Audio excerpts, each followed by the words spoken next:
आज आपने इस मोन्टाज के अंदर जो मनाजर देखे वो मरीम नवाज शरीफ के पहली मरतबा MPA इलेक्ट होने के हैं। वो पंजाब असम्बली के अंदर तशरीफ़ लाई, आज बाकी मेंबरान के साथ अपने ओहदे का हल्फ उठाया। वो वक्त था यानी 2018, वो वापस आई अपने वालिद के साथ, पाबंद सलासिल रहीं, सज़ा काटी, बेल हुई, बाहर आई, मुज़ाहमत की, ताकतवर यानी इस्टेब्लिशमेंट के सामने खड़ी हुई, फिर कहा पावर टॉक्स टू पावर, फिर एक वक्त आया कि ख़ुद को इस्टेब्लिशमेंट के करीब पाया, फिर इक़्तिदार के करीब आई और आज राइज ऑफ मरीम नवाज शरीफ के तौर पर यह दिन देखा जा रहा है। वो पंजाब की पहली नामजद वज़ीर आला के तौर पर आज पंजाब असम्बली के अंदर मौजूद थी। सवाल यह है कि मरीम नवाज शरीफ के सामने जो एजेंडा है और जिसका इजहार भी उन्होंने किया है वो कितना पुख्ता है। उनका इरादा तो पुख्ता नज़र आता है, लेकिन उनके सामने जो चैलेंज है वो बहुत बड़ा है। पाकिस्तान मुस्लिम लीग नून जो कि पंजाब के अंदर बहुत ही ज़्यादा वेल एंट्रेंच्ड थी, इस वक्त सुकड़ कर रह गई है। सेंट्रल पंजाब के अंदर पाकिस्तान मुस्लिम लीग नून का वजूद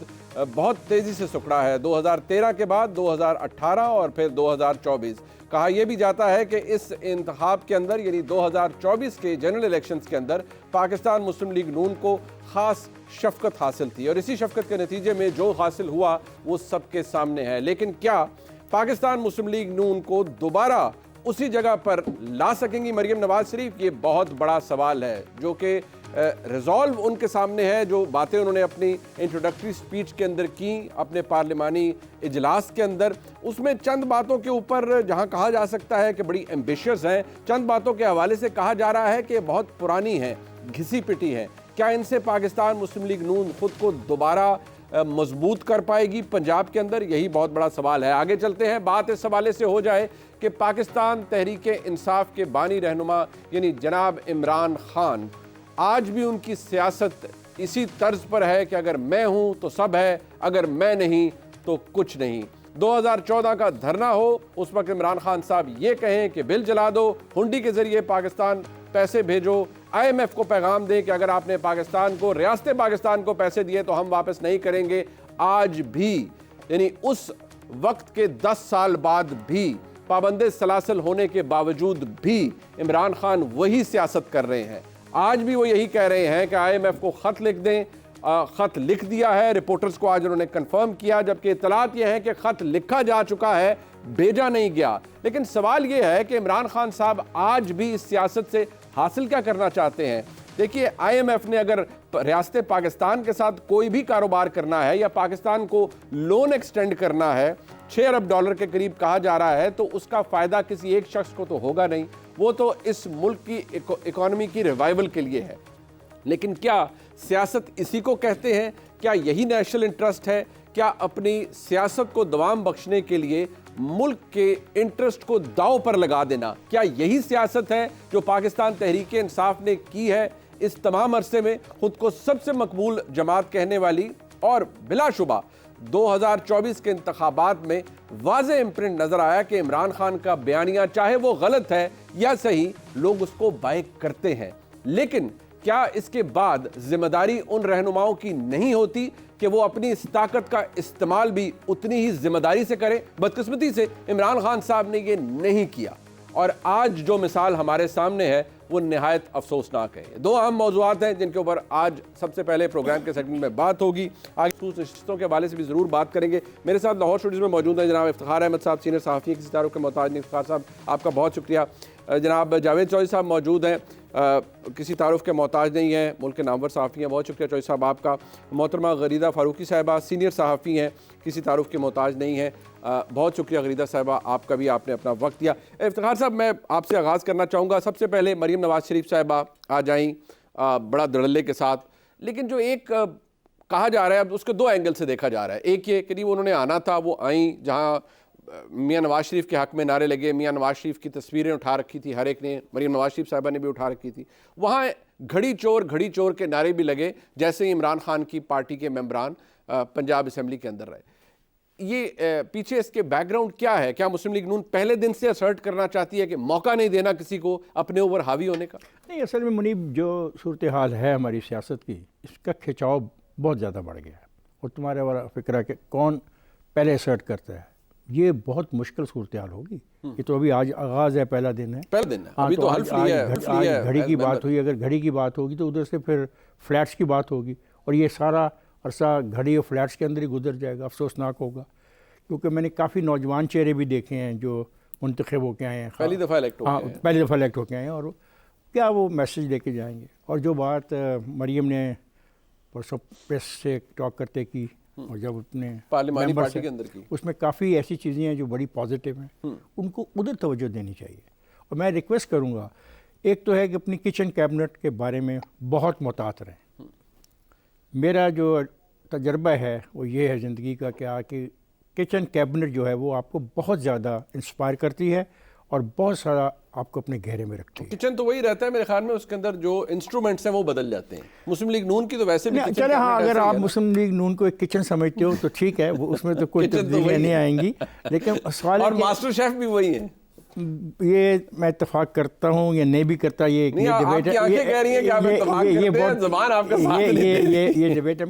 देखो, मैं पंजाब में रहता हूँ, पाकिस्तान में रहता हूँ, पंजाब में रहता हूँ, मैं सूबे की अच्छाई चाहता हूँ। बहुत बुरी हालात रहे सूबे के, 5 साल से 5 सालों में लावारसों की तरह चलाया गया, शहर तबाह हो गए, गवर्नेंस ख़त्म हो गई, इस सारी चीज़ मतलब लूट मची है पंजाब में, पोस्टिंग, ट्रांसफर, ठेके, सब कुछ। वो तो एक चीज़ तुम्हें नजर आ रही है। मैं कहता हूँ कुछ भी नहीं रहा। देखो मेरे दोस्त 50 महकमे हैं पंजाब के, 50 महकमे, गवर्नेंस नाम की कोई चीज़ किसी महकमे में नहीं रहेगी, तो आप क्या करोगे फिर, क्या डिलीवर करोगे? बड़ा अपहिल टास्क है। और एक बात, इससे पहले आप जाओ, मैं आपको बताऊं, करप्शन 2 किस्म की है।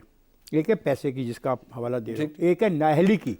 अगर मैं कमिश्नर हूं, अगर मैं चीफ सेक्रेटरी हूं और मैं डिलीवर नहीं कर रहा हूं तो फिर वो भी एक करप्शन है। ठीक, ये वाइटल पॉइंट है। चौधरी साहब, मरियम नवाज शरीफ साहब आई, वो आपने मनाजर भी देख लिए, बड़ा पहले दिन ही ये माहौल बन गया पंजाब असम्बली का। तो ये सोचा समझा है PMLN की तरफ से आपके नज़दीक कि ऐसे ही चलना है और ये खड़ाक अब चलता ही रहेगा? जी देखिए मनीष साहब, एक बड़ा पुराना सा फार्मूला है मैनेजमेंट का कि हम उन 5 लोगों की एवरेज होते हैं जिनके साथ हम मैक्सिमम टाइम गुजारते हैं। अगर 5 आदमी नालायक हैं तो छठे नालायक हम होंगे, 5 बंदे एग्रेसिव हैं तो छठे एग्रेसिव हम होंगे, 5 लोग अगर इंटेलेक्चुअल हैं तो छठे इंटेलेक्चुअल हम होंगे। जब भी कोई हुक्मरान बनता है, कोई शख्स या कोई शख्सियत, तो सबसे पहले उसने ये फैसला करना होता है कि उसने अपने आगे पीछे 5 कौन से लोग रखने हैं। आज जब ये नारे लगे तो मैंने देखा तो मुझे फौरी तौर पे महसूस हुआ कि मरियम बीबी उन 5 लोगों के अंदर घिर चुकी हैं जिनकी सोच को बहुत बड़ी सोच नहीं है बल्कि छोटी सोच है।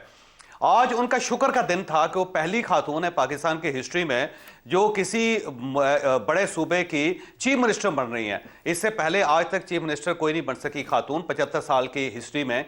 आज का दिन इब्तिदा का दिन था, एक अच्छा दिन होना चाहिए था, उन्हें शुक्र करना चाहिए था, उन्हें अल्लाह ताला के सर पर सुजूद होना चाहिए था, उन्हें अपोजिशन को साथ लेके चलने का एक अंदिया देना चाहिए था। आज का दिन तो शुक्र का दिन था, आज तो एरोगेंस का और इग्नोरेंस का दिन ही नहीं था।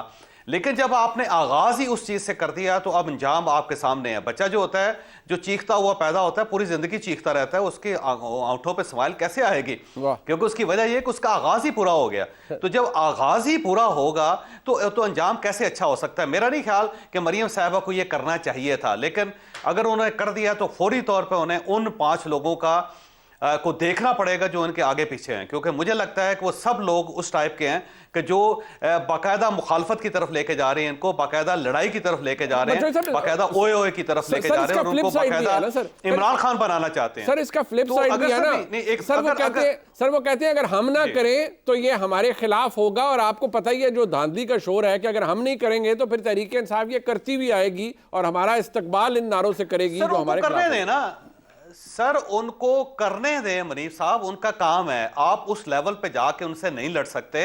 याद रखें कि पाकिस्तान तहरीक इंसाफ की स्पेशलाइजेशन है बदतमीजी के अंदर। आप कुछ भी कर लेंगे, आप उनका मुकाबला नहीं कर सकेंगे। और सोशल मीडिया के अंदर भी आप अब कुछ भी कर लें, उनका मुकाबला नहीं कर सकेंगे। नैरेटिव बिल्डिंग में मेरा नहीं ख्याल कि पाकिस्तान की हिस्ट्री में इमरान खान के अलावा कोई शख्स आया है जो इतना स्ट्रांग नैरेटिव बना सकता हो और ऐसा नैरेटिव बना सकता हो कि जिसपे लोग यकीन कर लेते हैं और वो ये तक भूल जाते हो कि इससे पहले उस्मान बुज़दार साहब इनका नगीना होते थे। तो वो आप उनका मुकाबला नहीं कर सकते। जब आप नहीं कर सकते तो उस फील्ड को खुला छोड़ के आप एक परफॉर्मेंस वाली फील्ड पे जाएं, एक बर्दाश्त वाली फील्ड पे जाएं। तो मेरा नहीं ख्याल कि मरियम नवाज साहिबा को ये करना चाहिए था।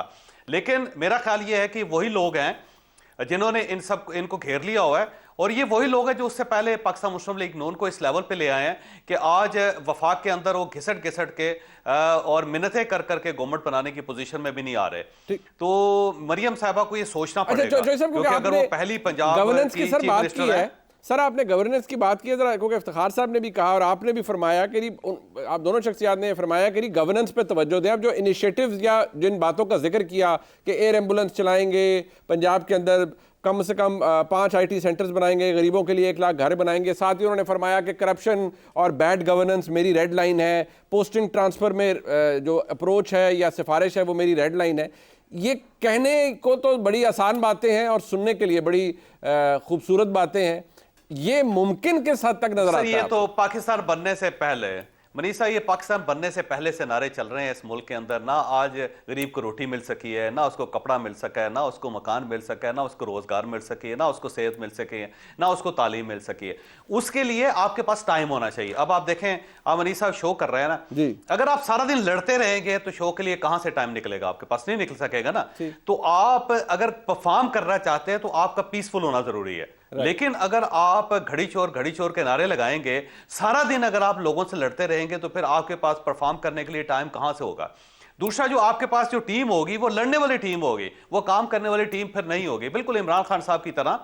इमरान खान साहब का सबसे बड़ा अलमिया यह था कि उन्होंने अपने आगे पीछे सिर्फ लड़ने वाले लोग रखे हुए थे, परफॉर्म करने वाले लोग नहीं रखे हुए थे। ठीक है, इसलिए वो सारा दिन वो भी लड़ते रहते थे, इमरान खान साहब भी लड़ते रहते थे। बिल्कुल। तो मेरा मरियम बीबी से ये रिक्वेस्ट है कि आप टेम्परेचर को डाउन करें और आप उन लोगों को सामने लेके आए जिन्होंने परफॉर्म करना है। और अगर आपने इस लड़ाई में अपने आप को मुलव्वस कर लिया तो फिर आपके पास परफॉर्मेंस के लिए टाइम भी नहीं होगा और टीम मेकिंग के लिए भी टाइम नहीं होगा। और टीम मेकिंग जो होती है वो सबसे बड़ा चैलेंज होता है के लिए। बिल्कुल, अगर आप परफॉर्म करना चाहते हो, टीम अच्छी चाहिए।